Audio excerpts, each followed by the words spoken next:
Como introducción vamos a analizar lo que es un proceso. Este es un conjunto de actividades mutuamente relacionadas o que interactúan, las cuales transforman elementos de entrada en resultados.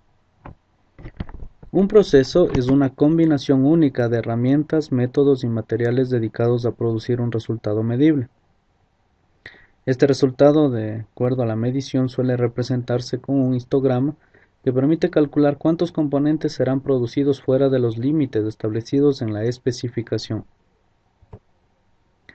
El propósito de un proceso se basa en el aprovechamiento eficaz de los recursos naturales. De esta forma, estos se van a convertir en materiales, herramientas y sustancias capaces de satisfacer más fácilmente las necesidades.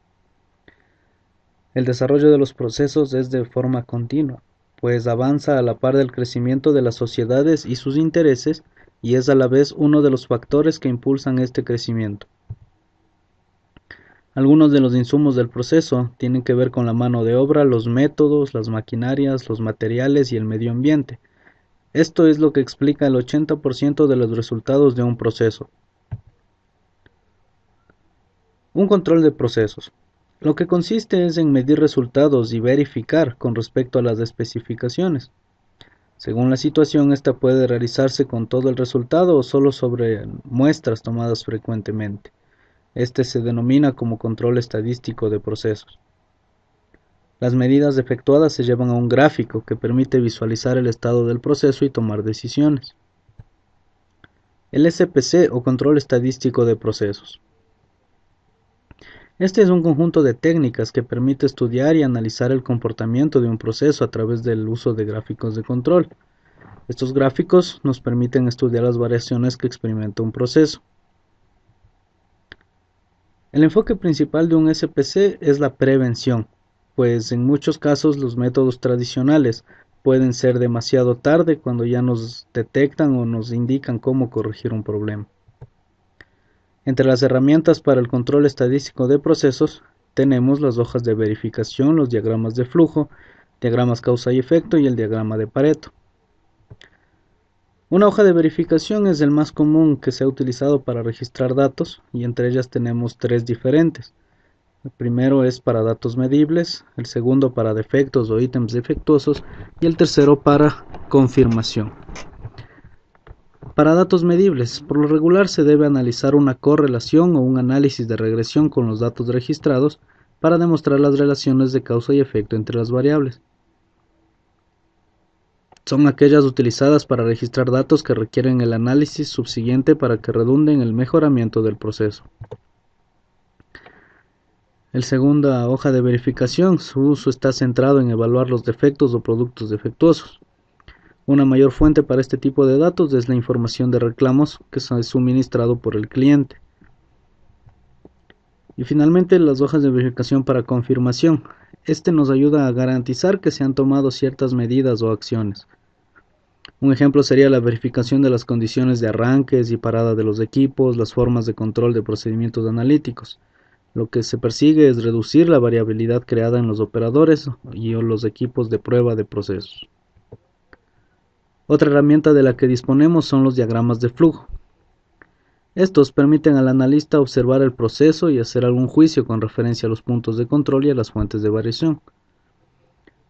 Nos ayudan por medio de una ilustración gráfica del flujo del trabajo. Para poder utilizar estos diagramas, lo que nosotros necesitamos es mostrar la secuencia de operaciones en cualquier proceso.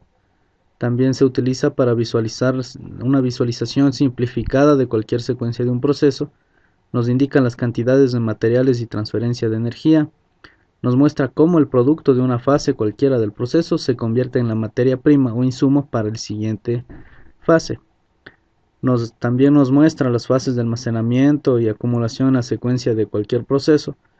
Y también nos muestra la localización de puntos muestrales para cada fase del proceso. ¿Cómo se construye un diagrama de flujo? Lo que tenemos que hacer es una lista de todas las actividades y operaciones en el proceso. Después tenemos que enumerar las actividades y eventos en la misma secuencia en la cual realmente se presentan. Posteriormente, enmarcar cada paso del proceso con símbolos estándar y unir los cuadros con flechas que nos indicarán cuál es la dirección del flujo. Como podemos observar, aquí están algunos de los símbolos de estándar y en el lado derecho cómo tenemos que unirlas para que nos muestren el proceso. Otra herramienta es el diagrama causa y efecto. En este, la variación de los procesos se deben a causas que se deben investigar. Para ello, el diagrama de causa y efecto es muy útil, pues nos ayuda a seleccionar las causas de las variaciones y organizamos las relaciones mutuas. ¿Cómo se construye? Tenemos primero que entender el o los problemas del proceso. Después seleccionar un efecto que vamos a analizar. Después tendremos que hacer una lluvia de ideas para enlistar las diferentes posibles causas que han originado este efecto. Después las clasificamos entre principales, secundarias y terciarias, y con esa información ya podemos dibujar el diagrama. Después tenemos que jerarquizar los factores por grado de importancia y definir el impacto relevante sobre la característica específica. Y finalmente elaborar y ejecutar un programa de acciones correctivas de las causas relevantes. En este gráfico podemos observar uno de estos diagramas causa y efecto, en donde las causas se encuentran en el lado izquierdo y el efecto en el lado derecho. Finalmente tenemos el diagrama de Pareto. Este es un diagrama de barras de clasificaciones en orden descendente de importancia. Aquí lo que nos muestra es la significancia relativa de las clasificaciones y permite la toma de decisiones con referencia a la prioridad de solución de problemas. El diagrama de Pareto es el primer paso al hacer mejoramiento, pues nos muestra rápidamente los progresos realizados en la obtención de metas, así como la tendencia de estas. Para elaborar uno de estos diagramas tenemos que seleccionar qué clase de problema se va a analizar y las causas que lo categorizan. Decidir qué datos vamos a necesitar y cómo los vamos a clasificar. Tenemos que definir el método de recolección de los datos y el periodo de duración de la recolección. Diseñar una tabla para el conteo de datos con espacio suficiente para registrarlos. Esta tabla debe ser elaborada de acuerdo al diagrama de Pareto con la lista de categorías, los totales individuales, los totales acumulados, la composición porcentual y los porcentajes acumulados. Debemos organizar todas las características por orden de magnitud decreciente. Después tendremos que dibujar los ejes verticales y horizontales de acuerdo a las características que vamos a poner. Y finalmente podremos dibujar una curva acumulada, que es la curva de Pareto, en la que los valores acumulados en porcentaje estarán en la parte superior, al lado derecho de los intervalos de cada categoría, y tendremos que conectar los puntos con una línea continua, como podemos observar en este gráfico. Esto es todo lo que se relaciona al fundamento teórico de lo que es el SCP. Abrimos el InTouch y creamos un nuevo proyecto.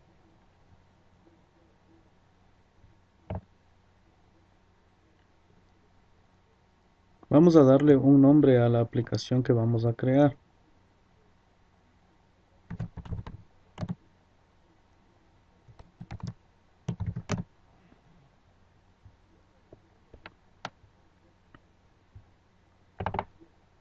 Abrimos.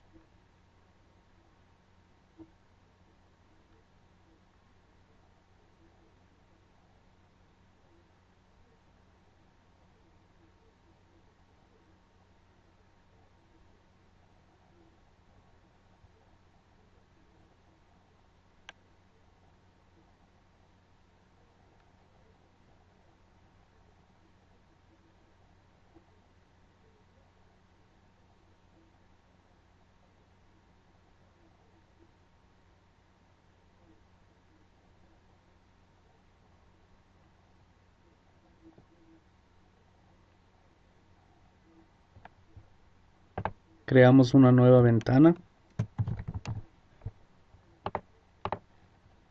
Ponemos el nombre, seleccionamos el color. En esta ventana lo que nosotros vamos a poner es para simular la variable que va a variar un slider.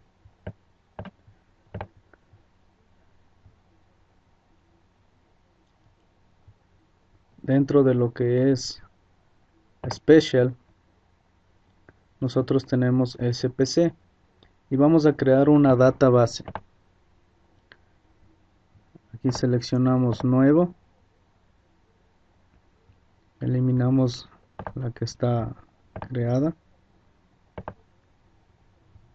Agregamos una nueva y seleccionamos Microsoft Access Driver. Ponemos el nombre del origen de datos. Hacer simulación. Ponemos crear y el nombre de la base de datos que le vamos a crear. Se ha creado satisfactoriamente y ponemos aceptar.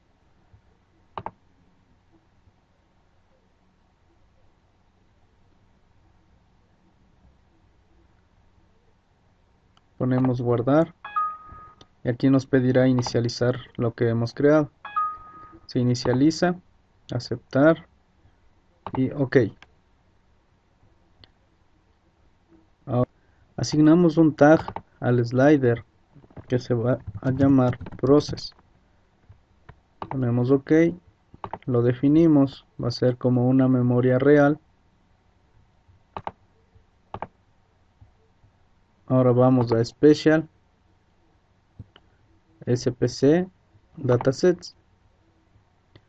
Ponemos el nombre del datasets y aquí seleccionamos el tag name que acabamos de crear, que es process. El resto de opciones podemos dejarlas por defecto. Ponemos guardar y vamos a crear un producto. El nombre será prod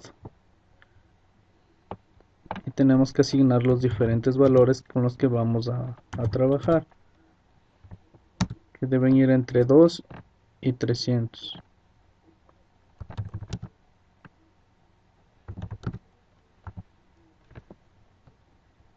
El número de muestras también lo definimos aquí, y aquí los displays también, si es que quisiéramos cambiar el nombre. Guardamos,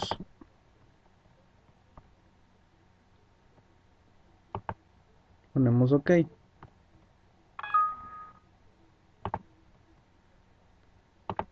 y finalizar. Dentro del wizard de InTouch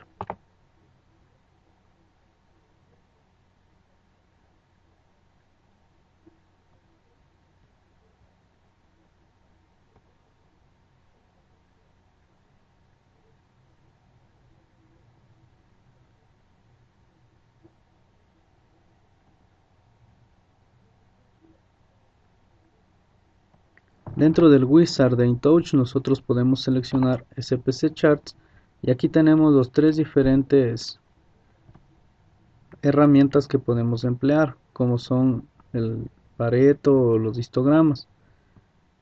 Vamos a utilizar uno de ellos. Vamos a poner Pareto. Seleccionamos el diagrama de Pareto, le damos doble clic para configurarlo.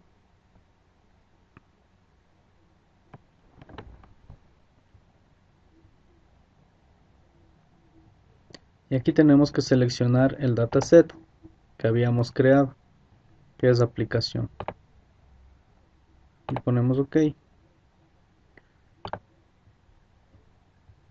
Una vez hecho eso, corremos nuestra aplicación.